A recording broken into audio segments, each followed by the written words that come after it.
Everyone, welcome back to Rolling Solo. My name is Adam Smith, and I'm going to be kicking off a Rolling Solo showcase here on the channel for Solomon Kane from Mythic Games. The first video that you're watching right now is specific to the setup. And during this video, I'm going to walk you through each and every step in order to set up one of the adventures you'll find in Solomon Kane. You're going to want to find the quick start guide, and I'm going to go through this with you guys right now to show you how we set up for the very first game of Solomon Kane. The first thing you're going to find when you open up the quick start guide for Solomon Kane is a blurb in the top left hand corner here stating, so you've read the rulebook already, and hopefully by this point you have, and also you'll be able to consume the videos you're watching right now in order to help with that learning.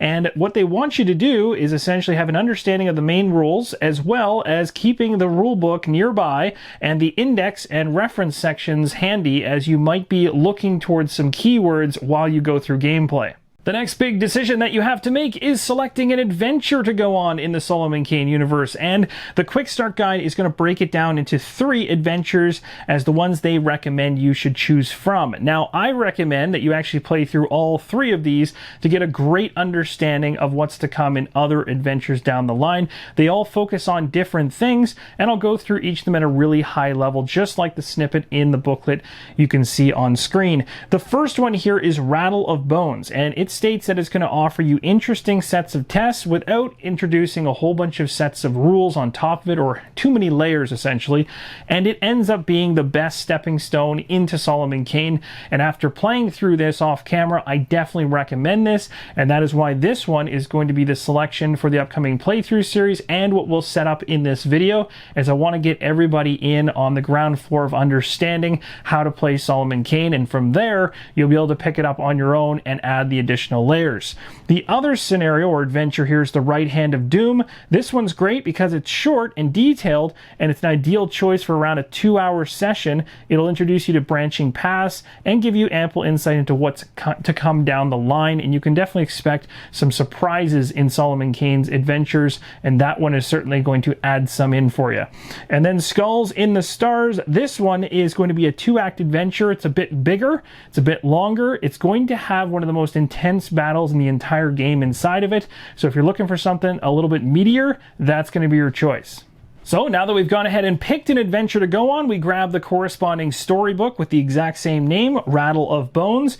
We're now going to go ahead and dive into this booklet in order to determine what we need to set up to begin the chapter. Before we move into the setup, there is one last thing that this quick start guide alludes to, and that is selecting your mode of play. Now, if you're playing with multiple people around the table, each of them controls a single virtue. So if you had 4 people on the table, you'd have 4 virtues in play, for instance. And you can see here that the recommended way to play in the booklet is cooperative mode, which would be that mode. If you're playing as a solo player, however, you have 2 options. One, you can play it as a cooperative game, meaning you control all 4 of the virtues in the game. But I don't recommend that you go this route when you're first learning Solomon Kane, and it's something you might want to explore later on if you even decide you want to go down that road, because you may really enjoy the solo mode that's built right into the game and has its own specific virtue created mainly to streamline the management of having to control 4 different virtues down to 1 virtue, which is called Prudence. And Prudence is only used when you're playing solo mode. So in this series of playthrough videos I'll be putting together, I will be going the solo mode route, and I will be using just the single virtue Prudence. You'll also find some reminders on the back side of the quick start guide. The top section here just alludes to being on page 12 of the rulebook in terms of the setup steps for general setup. You're going to see those steps as we go through this video anyway, visually. And the other thing it mentions is to ensure you go to the first chapter, 1A, in the storybook that you've chosen.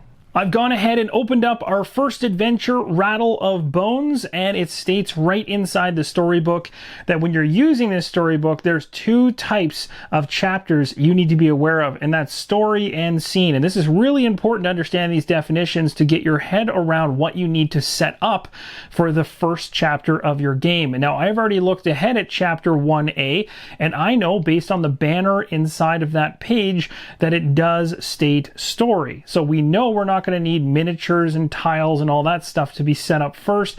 We're going to be working through the book in a narrative fashion with a couple mechanisms and choices to move and progress through the story. We will eventually land further down the line on a scene. So heading back to the rulebook and that page 13 in terms of the setup of the game, we're going to walk through these steps to get all of the components to the table that we need.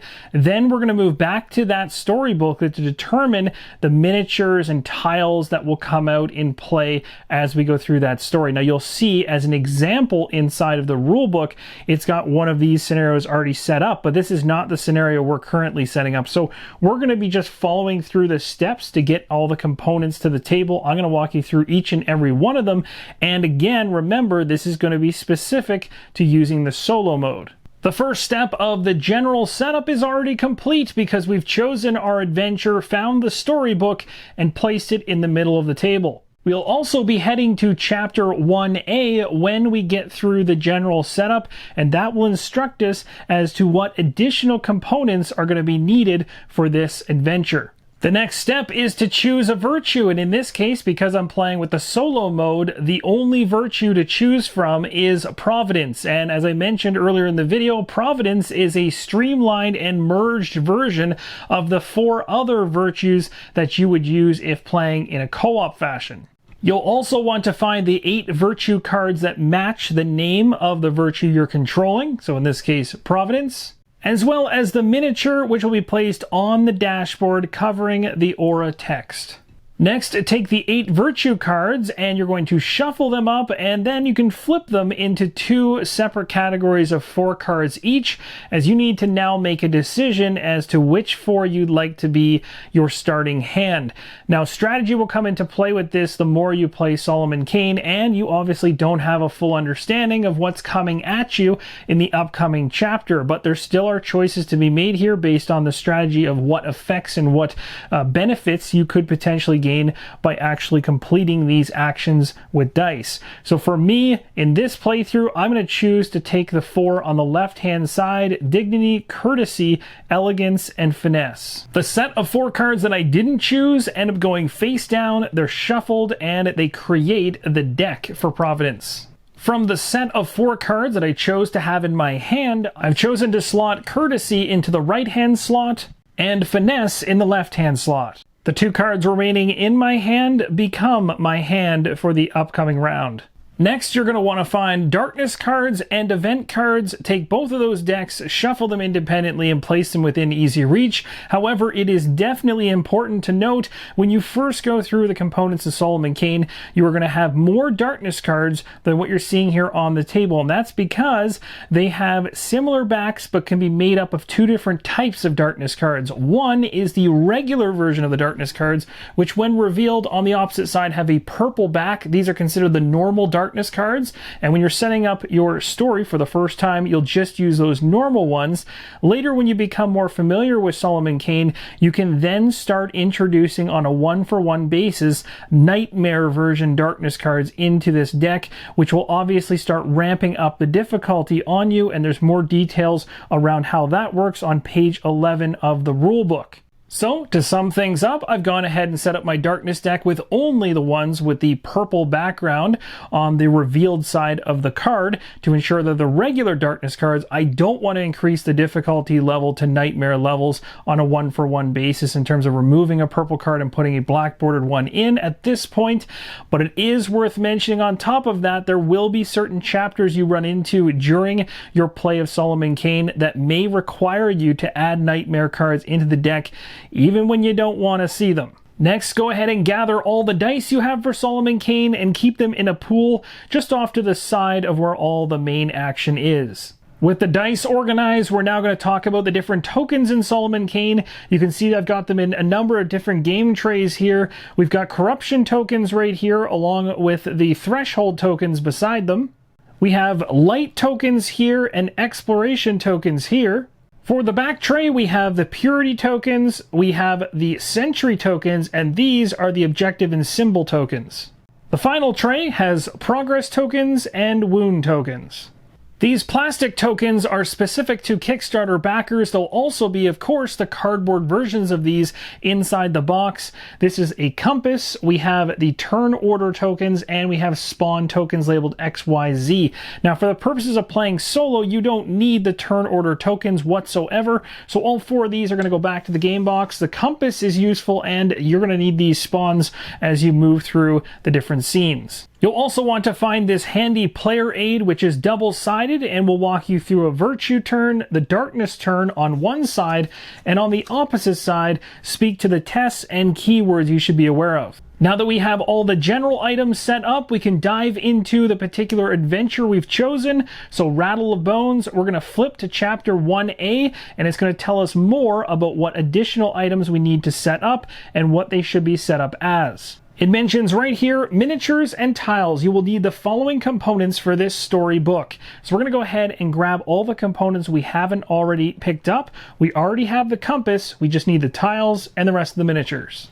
I've now got all of the miniatures that will be called upon during this adventure placed right next to where the tokens are within easy reach when we need them. I've also gone ahead and grabbed all the tiles that are specified inside the book. We got 10A, 22B, and 23B, and all of them are situated like so. We can just put those in a pile, and I'll place them in the top left-hand corner until they're called upon by a scene. So now we're really diving into the first chapter's setup instructions, and you'll find more of those instructions at the bottom of this page. For now, we're going to skip past the narrative, although you can definitely go ahead and read it. I'll be reading this when we move into the playthrough. These will be our objectives and our outcome based on how well we do with trying to illuminate Solomon Kane's path. But we need to focus on the bottom of this page first because there's a few extra steps specific to this chapter to set up.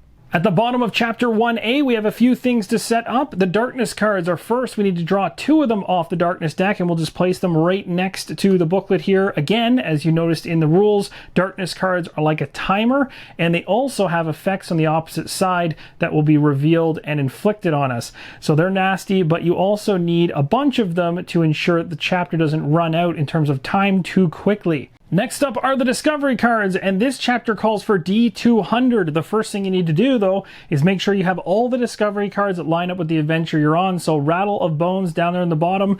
You'll also see an icon that relates. You ensure you have every single card. Keep them in order from D200 all the way down to D233.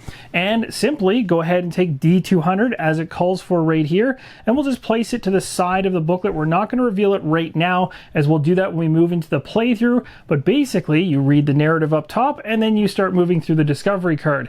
And there could be scenarios or chapters, I should say, that have multiple discovery cards, and you'll move through them left to right. And last but certainly not least, we have the virtue starting stat values. So we'll need this board to keep track of all these different progress bars for strength, clarity, compassion, and danger, and you'll see the markings as to where the tracker should be labeled right here. The stat track is all set up. We just need to place those markers in the corresponding spots as mentioned on the chapter.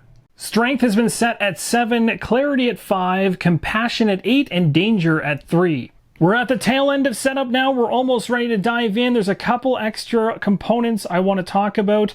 So first off, we have the fight effect deck and we have the fight cards. We're going to want to place those, and I usually do it right next to the discovery cards because it's a great reminder of the decks of cards that you do not shuffle. These cards come out, they're all in sequential order. We of course have discovery cards relating to the adventure we're on. Fight effects, they're going to be in sequential order, do not shuffle them. And then you have the fight cards with the A side up, and you also do not shuffle these. The final thing to set up before we dive into the gameplay is the cloud tile, and just above it there's a stack of 20 blessing tokens, which once we get some blessing tokens will be placed on the cloud tile. Also, you'll find 3 white mercy cubes. You're also going to, when acquiring them, place them on the cloud, and 3 green luck cubes, and when you acquire those throughout gameplay, they'll also be placed on the cloud. And that, my friends, is going to wrap up the setup video for Solomon Kane from Mythic Games. I hope this video gives you a good overview as to how to get into your very first adventure in the Solomon Kane universe. Join me in the next video as we begin our playthrough of Rattle of Bones. Thanks for watching, and as always, keep on rolling solo.